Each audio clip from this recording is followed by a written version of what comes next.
Bonjour à tous. Alors comme promis dans la vidéo de lundi, je reviens cette fois pour vous parler de l'anniversaire du blog. Donc pour ceux qui n'étaient pas au courant, lundi 4 juin, donc il y a 2 jours, le blog a fêté ses 6 ans. Alors je voulais vous remercier de vive voix et faire un petit bilan de ce que m'a apporté ces 6 ans, vous donner quelques chiffres et vous parler, vous remercier par vidéo de vive voix. Alors, en 6 ans, j'ai fait beaucoup de chemin. J'ai commencé en 2006, donc le 4 juin 2006 sur Skyrock. J'ai passé 3 ans sur cette plateforme. Et à l'époque, il y avait très très peu de blogs littéraires. Donc c'était complètement différent d'aujourd'hui. J'ai changé de plateforme donc en 2009 et je suis arrivée sur Coblog parce que j'ai suivi Mel. Son blog, c'est bouquins, je pense qu'elle le met plus à jour depuis quelques mois, c'est dommage. Son blog bouquin.coblog.fr donc est aussi sur la plateforme Coblog. Et donc voilà, ça fait donc 3 ans que je suis sur Coblog et 6 ans en tout que ce blog a débuté. Alors pour les petits chiffres, parce que c'est toujours amusant de faire des statistiques et de voir un petit peu ce qui s'est passé toutes ces années. Alors en 6 ans, j'ai ma petite feuille, vous voyez, avec les petits chiffres. En 6 ans, j'ai publié 759 articles. Et dans ces 759 articles, il y en a 529 qui correspondent à des chroniques. C'est-à-dire qu'en 6 ans, j'ai lu 529 livres et je les ai tous chroniqués. Donc 529 livres en 6 ans, c'est pas énorme par rapport au rythme de certains et certaines, mais franchement, ce chiffre, j'en suis très très fière et ça fait un petit peu peur même de se dire qu'en 6 ans, j'ai lu 529 livres, quand on sait qu'il y en a certains qui lisent un livre par an, même pas. Donc voilà, je suis très contente de moi. Donc ce qui est rigolo aussi, c'est de voir que sur ces 529 livres lus, il y en a quand même presque 200 qui sont en imaginaire, et tout le reste se sépare un petit peu entre romans avant 1960, plus contemporains, j'ai pas mal de théâtre, du policier, enfin bref. Mais bon, quand même, on voit que ce qui me plaît le plus, c'est l'imaginaire avec presque 200 livres lus et chroniqués sur les 529 pendant 6 ans. J'ai fait un petit calcul parce que sur Coblog, en fait, on ne peut pas voir le nombre de commentaires directement. Donc il a fallu que je multiplie le nombre de commentaires par page de commentaires. Donc j'ai fait des petites multiplications hier et j'arrive à 10 227 commentaires en 6 ans. Puisque Coblog a récupéré les commentaires qu'il y avait sur Skyrock. Alors je vous rassure, dans ces commentaires-là, il n'y a pas de commentaires de pub comme on en trouve beaucoup sur Skyrock. Tout cela, je les avais supprimés en arrivant sur Coblog et je pense que je les supprimais déjà directement quand j'étais sur l'ancienne plateforme. Donc vraiment, ces 10 227 commentaires, c'est des commentaires intéressants. Enfin, je veux dire, qui ont un rapport avec l'article qui est publié et qui ne sont pas de la pub ou des choses sans intérêt. Donc voilà, merci à tous. 10 227 commentaires en 6 ans, c'est énorme. J'aurais jamais cru en arriver jusque-là et c'est grâce à vous et je vous remercie. Voilà. Ah si, j'ai aussi pris quelques chiffres. Sur Coblog, on peut avoir les statistiques, les visites. Donc forcément, c'est les visites depuis que je suis sur Coblog, donc depuis 3 ans. Et apparemment, selon le site, en 3 ans, j'ai eu 134 554 visites. Donc je sais pas si c'est vraiment juste, puisque les statistiques sur Coblog sont parfois un petit peu étranges. Il y a des jours où il va y avoir un bug et je vais avoir 0 visite alors que j'ai eu des commentaires, donc je sais pertinemment que des gens sont venus. Mais bon, je sais pas si on peut se baser sur ce chiffre, mais c'est amusant de voir ça. Mais là, depuis le 24 juin 2011, donc depuis presque un an, je me suis inscrite sur Google Analytics, qui est plus poussé, je pense, et c'est plus sympa. En plus, on a des mots-clés, on peut voir comment les gens atterrissent sur le blog. Donc j'ai les statistiques sur Google Analytics, mais que depuis un peu moins d'un an. Donc je sais pas si c'est très représentatif, mais en un peu moins d'un an, puisque je me suis inscrite le 24 juin 2011 et nous sommes le 6 juin 2012. Donc, selon Google Analytics, j'ai reçu 45 974 visiteurs uniques en un peu moins d'un an. Et sur la même période, 113 937 pages du blog ont été vues. Donc voilà, encore une fois, merci, c'est énorme. Vraiment, j'ai l'impression qu'il y a une évolution, surtout depuis janvier 2012. Le blog a de plus en plus de visibilité, ça me fait vraiment très très très plaisir. Bon, par contre, c'est sûr que derrière, c'est un boulot monstre. Le blog, c'est mon quotidien. J'essaye de mettre à jour tous les jours, d'y aller tous les jours. Mais bon, le travail paye puisque vous êtes de plus en plus nombreux à me suivre, à commenter et à m'encourager. Et vraiment, pour ça, je vous remercie. Donc voilà, c'était les petits chiffres pour faire un petit bilan plus mathématique, on va dire. Mais bon, à côté de ça, le blog, c'est surtout beaucoup d'autres choses. Depuis que j'ai commencé cette aventure, j'ai fait beaucoup de swap. Donc pour ceux qui ne savent pas ce que c'est que le principe du swap, c'est en fait un échange de cadeaux. On est soit en binôme, donc avec une personne, oui en binôme, soit on a les swaps en chaîne, c'est-à-dire que A envoie à B, C envoie à B, enfin bon, vous voyez le principe. Et donc ces swaps-là, le principe, c'est d'envoyer un colis à la personne avec laquelle on est, soit en binôme, soit en chaîne, et de faire plaisir à l'autre. Donc depuis 6 ans, j'en ai fait quelques-uns, ça a toujours été une super expérience et j'espère que ça continuera encore si je continue à en faire. Le blog, c'est aussi des partenariats, des services presse avec des éditeurs, directement avec des auteurs, et vraiment j'en profite de cette vidéo pour remercier tous les éditeurs et tous les auteurs qui m'ont fait confiance jusque-là. J'essaye toujours de tenir les délais. Je pense que d'ailleurs en 6 ans, j'ai jamais été en retard. Dès que je reçois un partenariat ou un service presse, c'est vraiment ma priorité. Je prends ça comme un contrat vraiment.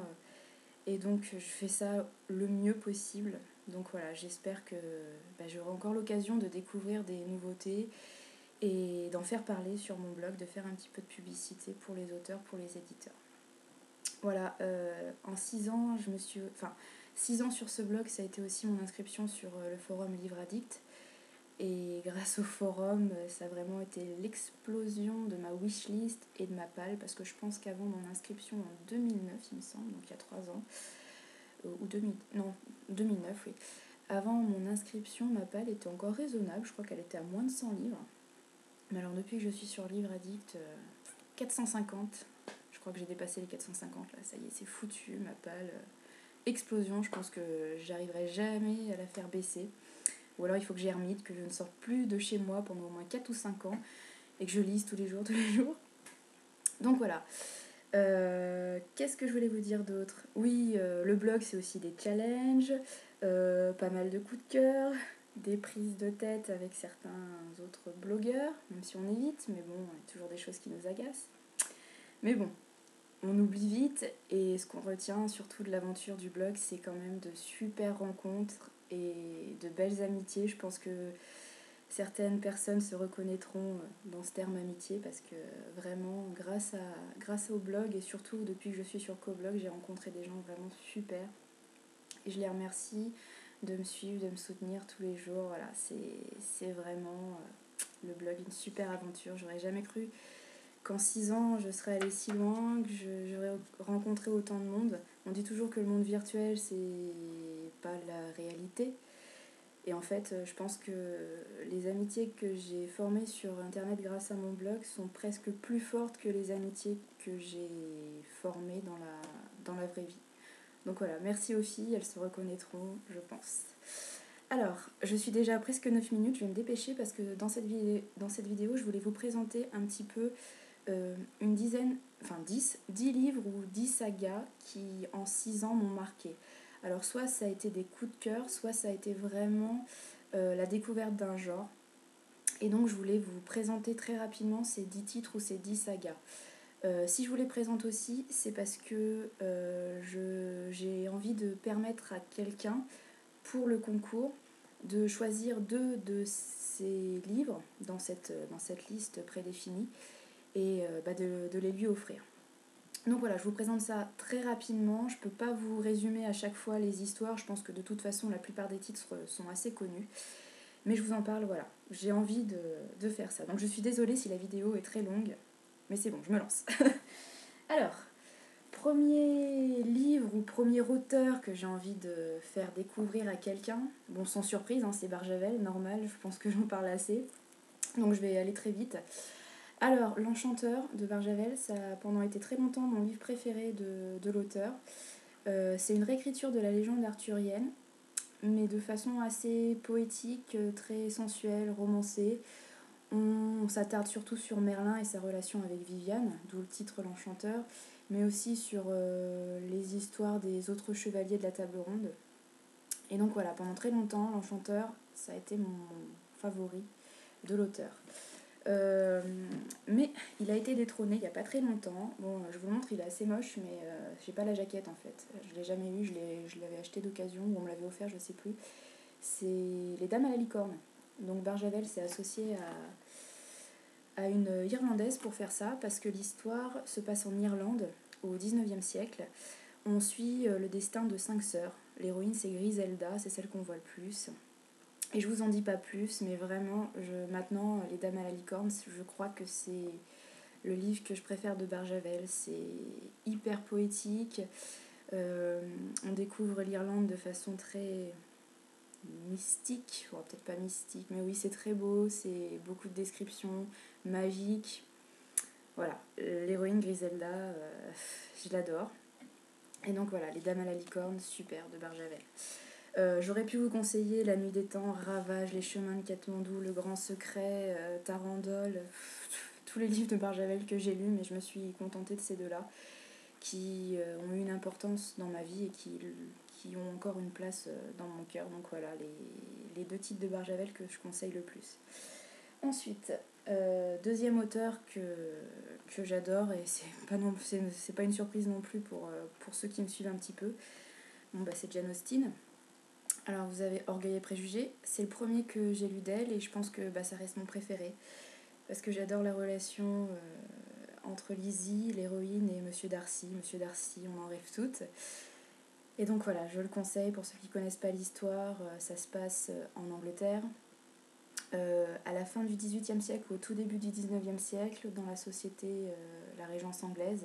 Donc on a les robes empires, les gentlemen, les bals, voilà, tout ça, tout ce petit monde anglais avec les convenances, les filles qui doivent se marier pour avoir une place dans la société parce qu'elles ne peuvent pas hériter du père. Donc voilà, ça se passe dans l'Angleterre et j'adore l'ironie de Jane Austen, super, Orgueil et Préjugés. Mais il y a un autre titre que j'aime beaucoup de Jane Austen, c'est Persuasion. C'est le dernier livre complet qu'on a de l'auteur. Et si je l'aime beaucoup, c'est que je le trouve très mélancolique. C'est complètement différent d'Orgueil et Préjugés. On retrouve l'ironie de l'auteur, sa description de la société de l'époque.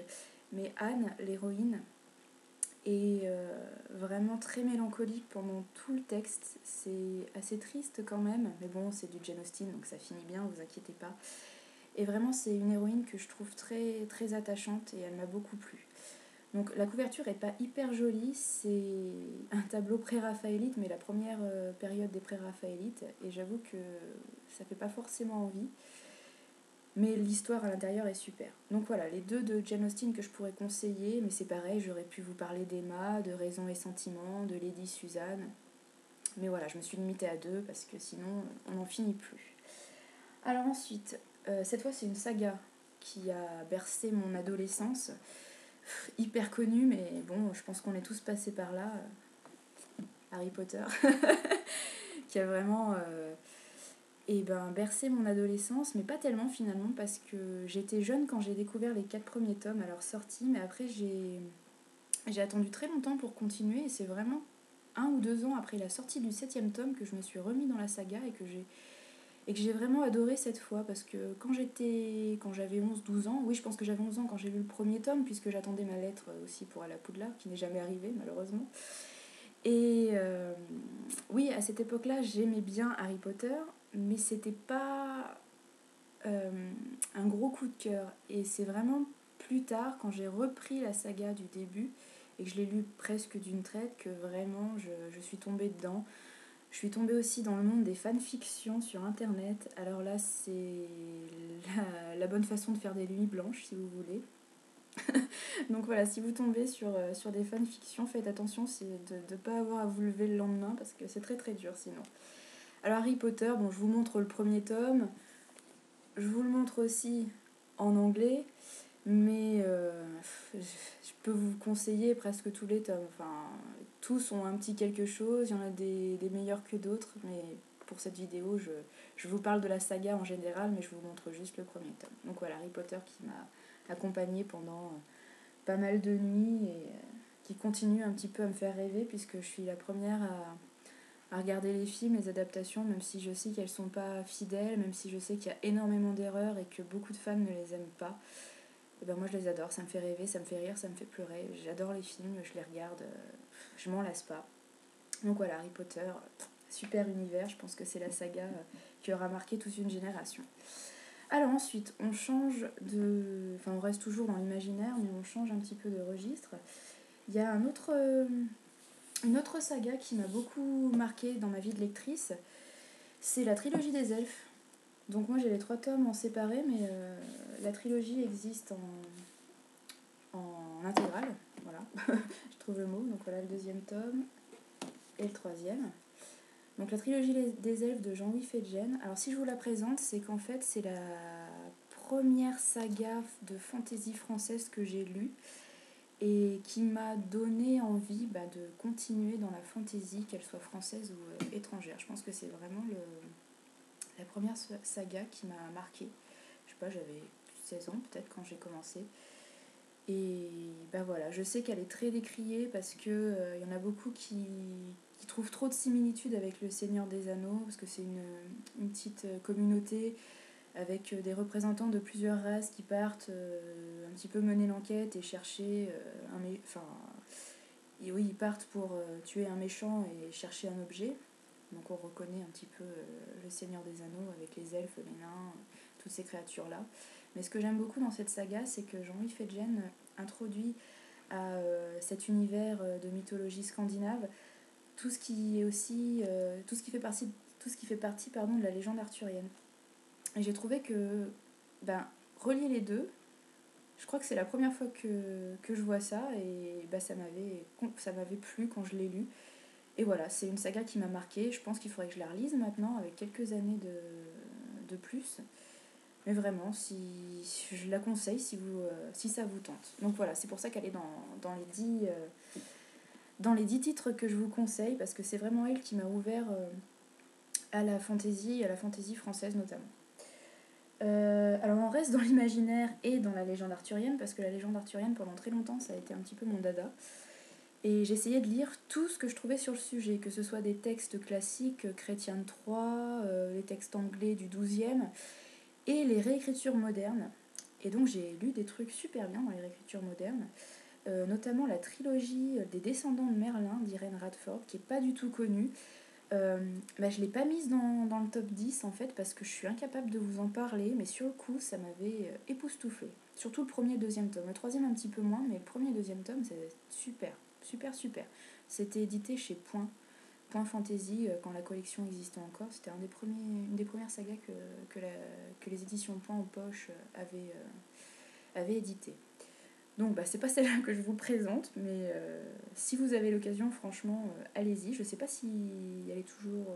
si on peut la trouver facilement, puisque Point cette collection chez Point n'existe plus. Mais si vous avez l'occasion de la trouver en vide-grenier, allez-y, c'est super sympa. Donc la trilogie des descendants de Merlin d'Irene Radford. Mais ce que je voulais vous présenter, c'est Les Dames du Lac de Marion Zimmer Bradley. Donc ça c'est le premier tome, le 2e. Et puis, c'est les 2 plus connus, mais il y a d'autres tomes à cette saga que je n'ai pas lu, que j'ai dans ma palle. Mais vraiment, je pense qu'on peut se concentrer sur ces 2-là. Alors pourquoi j'aime ces 2 premiers tomes, c'est parce que on parle de la légende arthurienne, évidemment, mais on se met du côté des femmes. Et on est surtout du côté de Morgane, qui est un personnage que je trouve hyper intéressant. Et en plus, l'auteur Marion Zimmer Bradley s'attarde pas mal sur les anciennes traditions, et moi tout ce qui est rite païen, ça me plaît bien. Donc voilà, Les Dames du Lac de Marion Zimmer Bradley, le 5e ou 6e titre que j'ai sélectionné.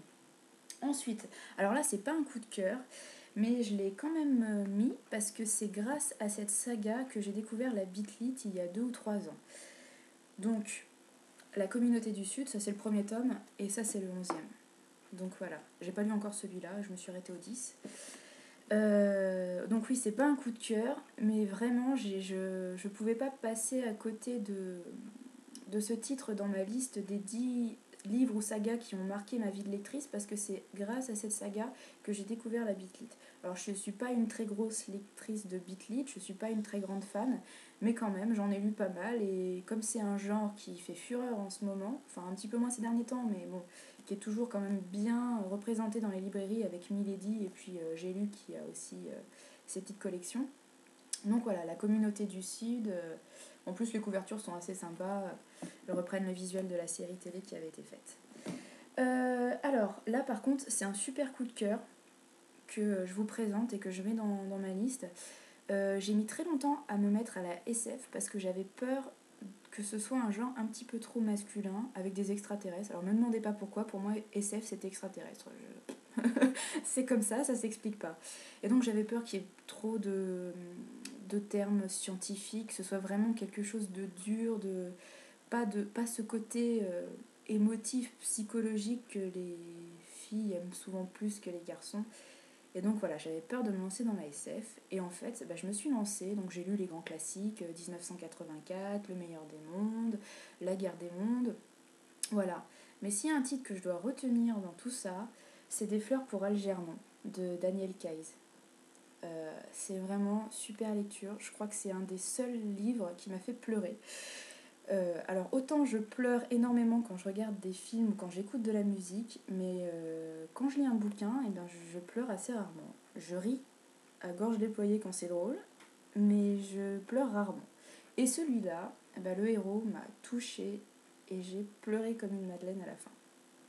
Alors je vous en parle un tout petit peu parce qu'il est moins connu que ce que je vous ai présenté avant. Euh, En fait, dans cette histoire, ce sont des scientifiques qui mettent au point une opération du cerveau qui rend plus intelligent. Donc ils ont fait des tests sur une souris, Algéron, et les tests sont concluants, la souris devient plus intelligente. Donc ils passent un petit peu à l'étape supérieure et font le test sur un humain. Sauf qu'ils prennent pas n'importe quel humain, ils prennent Charlie, voilà, le héros s'appelle Charlie, qui est un petit peu attardé. Donc ils font l'expérience sur lui, ils lui font l'opération du cerveau. Et en fait, l'opération fonctionne et Charlie devient intelligent. Et donc on voit son évolution dans le texte. Dans les premières pages, il écrivait plein de fautes d'orthographe, on voyait qu'il était limité. C'est pas très... Je suis désolée, j'ai pas d'autres termes. Et en fait, plus ça va, plus l'opération fait effet. Il devient de plus en plus intelligent et il a une prise de conscience. Il se rend compte de ce qu'était sa vie avant l'opération, de tout ce que les autres lui ont fait subir. Donc là, déjà, c'est super triste quand on voit sa famille, ses soi-disant amis qui lui ont fait subir des choses horribles. Mais comme lui, il comprenait pas, il n'avait pas... Voilà, il était limité, donc il comprenait pas. Et il se rend compte de ça. Donc là, on arrive, bon, je vous raconte pas toute l'histoire, mais en fait, on arrive à un moment, les scientifiques se rendent compte que Algernon, la petite souris, décline. En fait, l'opération ne fait plus effet ou il y a un souci, on ne sait pas. Et donc, ce qui est horrible, c'est que Charlie est passé de l'état de personne à l'esprit, un petit peu attardé, à quelqu'un au QI très, très, très élevé. Et en fait, il sait pertinemment qu'il va reperdre ce QI et qu'il va redevenir ce qu'il était avant, voire pire. Et ça, c'est horrible, cette prise de conscience. Voilà, Des fleurs pour Algernon de Daniel Keyes, je vous le conseille. C'est assez petit et vraiment c'est super bien écrit, c'est très émouvant. On s'attache beaucoup à Charlie, le héros. Voilà, je le conseille. J'en ai parlé un petit peu longuement, mais ça vaut le coup. Et comme il n'est pas non plus hyper connu, je pense que c'était nécessaire que je fasse un petit résumé. Voilà. Ensuite, alors là, je passe hyper rapidement parce que je pense qu'avec le film qui est sorti, il n'y a pas besoin de faire un résumé. j'ai pas le premier tome parce que je l'ai prêté, donc je vous montre le deuxième. J'ai pas lu le troisième, alors je l'ai même pas dans ma palle, donc je sais pas ce que ça vaut. Mais si je mets cette saga dans mon top 10, on va dire, de mes lectures de ces 6 dernières années, c'est parce que de toutes les histoires dystopiques que j'ai lues, je pense que c'est celle que je vais retenir. Euh, Bizarrement, c'est peut-être pas celle que j'ai préférée, qui a été le plus gros coup de cœur, mais c'est celle qui m'a le plus marqué avec ces jeux dans l'arène où tout le monde doit s'entretuer pour qu'il n'y ait plus qu'un seul gagnant. Donc voilà, Hunger Games, j'en parle pas plus puisque c'est hyper connu avec l'adaptation qui est sortie il n'y a pas longtemps. Voilà, du côté des œuvres dystopiques jeunesse, Hunger Games, bah voilà, c'est celle qui reste dans mon esprit. Plus que deux, plus que deux livres dans mon top 10. Alors là, je vous présente ce titre-là parce que c'est pas parce que ceux que je voulais vous présenter, je les ai prêtés, je les ai pas avec moi. Je voulais vous parler en fait de la littérature para-austénienne. Alors la littérature para-austénienne, comme son nom l'indique, c'est des œuvres qui sont basées sur les livres de Jane Austen et qui reprennent les histoires, soit font des préquels, soit font des suites, des réécritures, voilà. Et donc c'est une littérature que j'ai découverte il n'y a pas très longtemps, mais j'ai lu quelques titres et c'est super bien. Alors les titres que je voulais vous présenter, c'est Darcy's Story ou Darcy's Diary, mais je les ai prêtés, donc je vous montre celui-là. Alors là c'est un petit peu un jeu... oh là là, comment ça s'appelle en français, le livre dont vous êtes le héros. Voilà, donc ça, bon, il est en anglais, il existe en français, mais apparemment dans l'édition française il y a beaucoup de fautes. Donc si vous êtes assez doué en anglais, préférez la version d'origine. D'ailleurs c'est assez facile à lire, ça va. Donc, voilà. Donc je vous présente celui-là. Vous êtes Elizabeth Bennet et vous jouez pour découvrir votre destin, votre avenir. Vous tournez les pages et vous ne savez pas ce qui vous attend. Donc la littérature para-austénienne, je conseille. Malheureusement, la plupart des titres sont en anglais et n'ont pas été traduits en français. Ça commence à venir puisque Milady vient juste de sortir Les filles de Monsieur Darcy. Apparemment, les lectrices sont un petit peu mitigées, mais bon. Voilà, si vous êtes fan de Jane Austen, si vous n'êtes pas trop mauvais en anglais, allez-y, la littérature para-austénienne, c'est super. Enfin, parce qu'il fallait un 10e livre ou une 10e saga, j'ai vraiment peiné, j'ai été plantée devant ma bibliothèque et je ne savais pas quoi choisir. Parce que en ayant lu plus de 500 livres en 6 ans, vous vous doutez bien que j'ai eu énormément de coups de cœur. Donc je ne savais pas quoi choisir. Alors finalement, je me suis rabattue sur 3 petits livres qui ont accompagné ma préadolescence, mon début d'adolescence quand j'avais 12-13 ans. C'est des petits livres que j'ai relus il n'y a pas très très longtemps et j'ai eu beaucoup de plaisir à redécouvrir ces petites histoires. Donc voilà, je vous en parle. C'est des petits livres qui ont été publiés dans la collection Peur Bleue de chez J'ai lu, écrit par Christopher Pike. Donc vous avez Dernier Acte qui se passe au théâtre, Week-end Fatal qui se passe dans le désert, et Un squelette sous la mer qui se passe, je sais plus dans quelle île ou dans quelle ville de la côte des États-Unis. Alors ce qui est sympa avec Christopher Pike, c'est que ces tout petits romans font moins de 200 pages, qu'ils mettent en avant des petits groupes d'adolescents, et en fait c'est une petite enquête. À chaque fois il y a un ou plusieurs meurtres, et c'est en huis clos, et dans ce groupe d'adolescents il y a donc le meurtrier, et le héros ou l'héroïne mène un petit peu l'enquête pour découvrir qui est le meurtrier dans son petit groupe d'amis. Donc voilà, ça a accompagné mon adolescence, je les ai relus il n'y a pas très longtemps, et franchement c'est super sympa. Donc voilà, c'est pour ça que je les ai mis dans mon top 10. Déjà presque 30 minutes, donc j'arrête là. Non, je voulais juste vous représenter. C'est un petit peu long, 30 minutes. Vous dire que oui, donc pour les 6 ans du blog, j'ai mis en place un concours. Donc une personne pourra gagner 2 titres des 10 que je viens de vous présenter. Ce sera au choix, elle choisira ce qu'elle veut. Et 3 autres personnes pourront gagné les 3 livres que j'ai fait dédicacer aux Imaginales. Donc je vous les remontre très rapidement. Vous avez Druide d'Olivier Perru, Germinescence de Mathieu Guibé et De fièvre et de sang de Sir Cédric. Donc voilà, si vous avez bien suivi, ça fait 4 gagnants. Normalement, il y aura d'autres gagnants, d'autres livres, mais vous verrez ça plus en détail sur l'article que j'ai créé pour le blog. Voilà, j'arrête là, 30 minutes. Je vous remercie une nouvelle fois de me suivre si fidèlement, de commenter, de m'encourager tous les jours. Je suis super contente d'être arrivée à 6 ans de blog. J'espère qu'un jour je fêterai les 10 ans, ça serait génial. D'ici là, je vais continuer à m'améliorer, à essayer d'apporter des nouveautés, à toujours développer mon blog. Voilà, si vous avez des questions, des suggestions, des remarques, surtout n'hésitez pas. Et n'hésitez pas à participer au concours, c'est ouvert à tous. Comme je le disais dans ma vidéo de lundi, je privilégierai mes commentateurs et les personnes avec qui j'ai le plus d'affinité et le plus d'échanges. Mais c'est quand même ouvert à tous dans le monde entier, donc n'hésitez pas.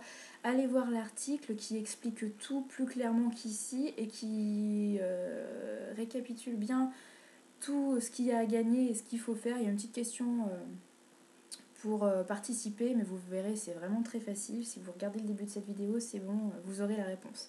Et de toute façon, vous aurez aussi la réponse si vous fouillez un petit peu dans le blog. Voilà, j'arrête là, 31 minutes. Je vous souhaite une bonne fin de semaine et je vous remercie une nouvelle fois. Merci de me suivre et j'espère à très bientôt et à l'année prochaine pour les 7 ans. J'espère que je serai encore là. Bonne semaine et à très vite.